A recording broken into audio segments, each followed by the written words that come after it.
Hey guys, it's Chris Singh here back from C&H Sponge again for another informative review video. This one deals with another customer's machine here we had this past week. This guy's actually my chiropractor, and he has a Simplicity snowblower here. This is a dual stage Simplicity snowblower you see right in the front on here.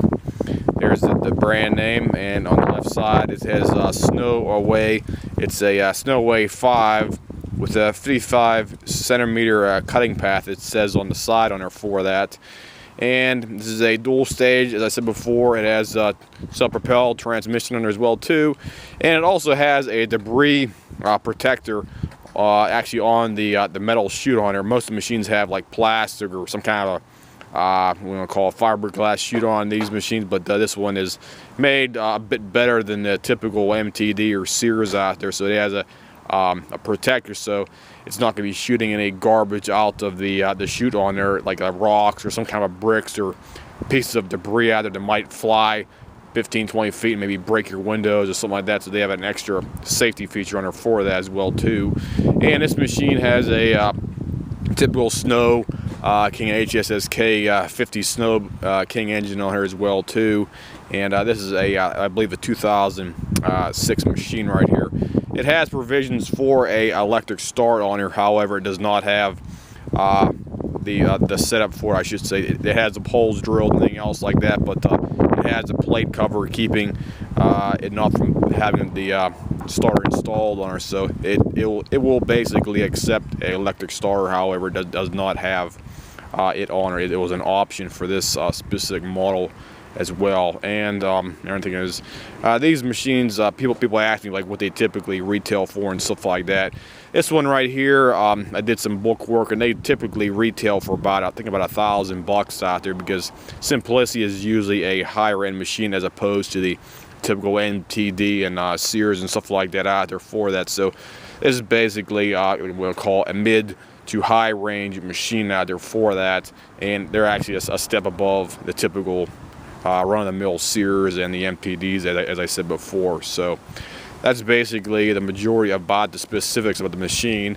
What we had to do over here was, customer called us up, said the machine wouldn't start, and the other thing was his recoil unit was basically shot, to say the least, on here. It looked like somebody previous to us was working on it, and they apparently slapped on a piece of crap Chinese knockoff recoil unit on here, plus they did a couple other things on it as well too. They broke the primer bulb tit, because your primer bulb right there, it has 3 tits on the back side where it holds on to the engine shroud. You have 2 tits where it keeps the actual bulb to the cover, and you have a 3rd tit that actually allows air to be pushed down inside the primer line.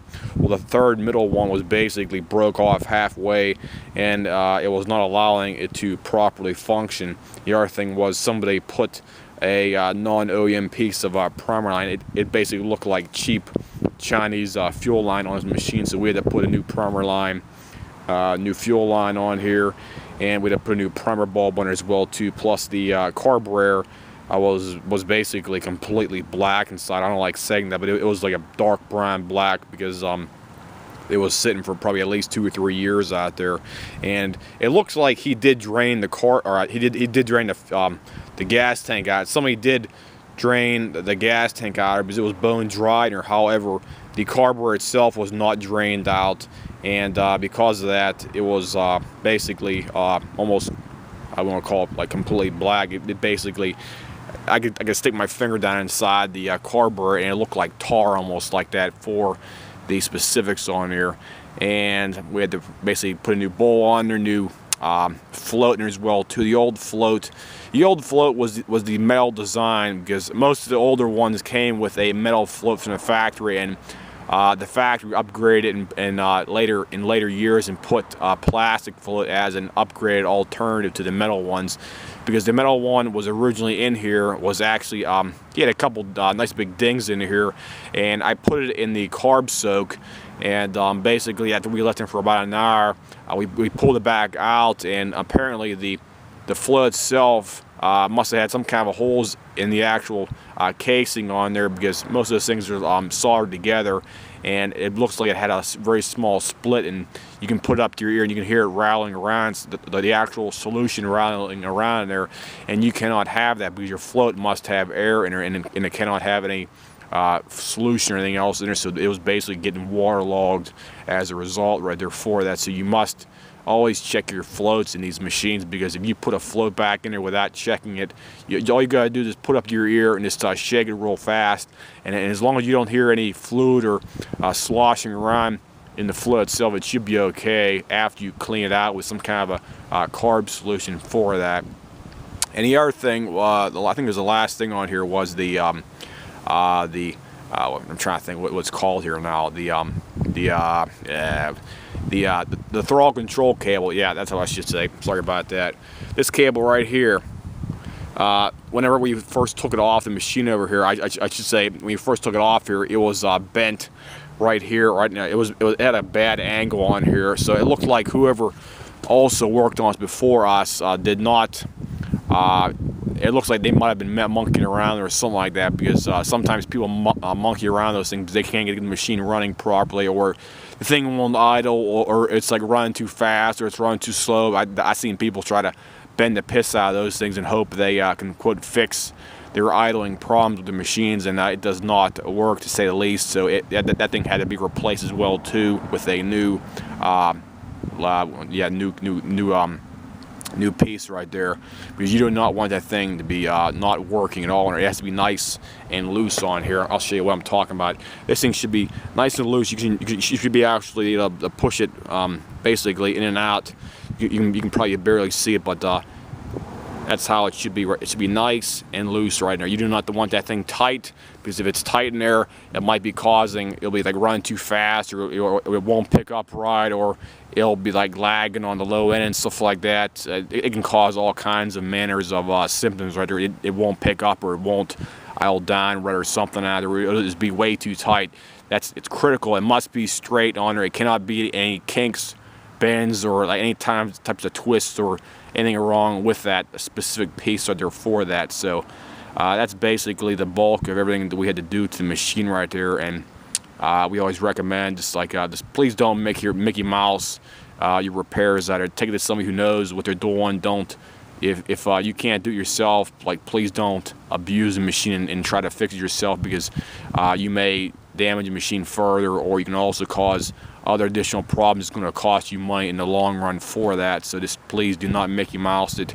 Take it to somebody who knows what they're doing, and you shouldn't have any problems with that, because we always give everybody over here a warranty on what we do. We always give everybody a warranty plus your receipt on there, plus all your work that was actually done to the machine, so you can actually have some kind of a verifiable proof that we actually did the work for you. Because some other shops around here, I'm not going to name names, don't do that out there for that. So it's always a good idea to go with a reputable company like us, and if you have any problems in the future or anything else, as long as it's about a 30-day warranty, that's what we typically offer for most jobs like this, because it was mainly a fuel related issue.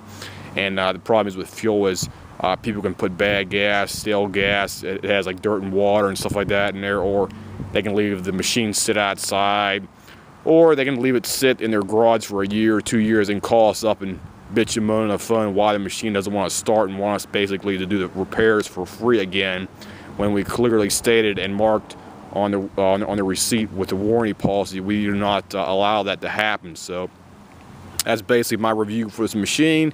If anybody has any questions, comments, whatnot, just drop me a message here, and I'll fire up here for you. Just let you see how it runs here as well too. I almost forgot to do that. Sorry about that, guys. It's pretty busy over here today, so don't want to get ahead of myself here. Make sure the fuel line's on. It's on, okay. Jack it all the way up. Let's see if this thing starts up with the choke off on here right now.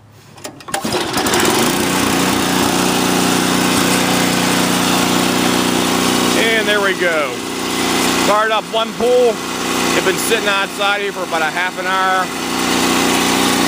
Runs nice and smooth. It's hardly popping. It doesn't have any blue smoke coming out of the exhaust.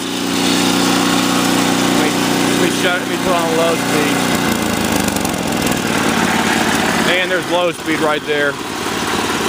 Just have a little bit of surging on there, but I wouldn't really worry about that myself because these things are adjustable on there, and you can usually eliminate some of that stuff right there for that. But other than that, it starts up on one pull, and that's basically about as best as you can get there. So let's shut it off.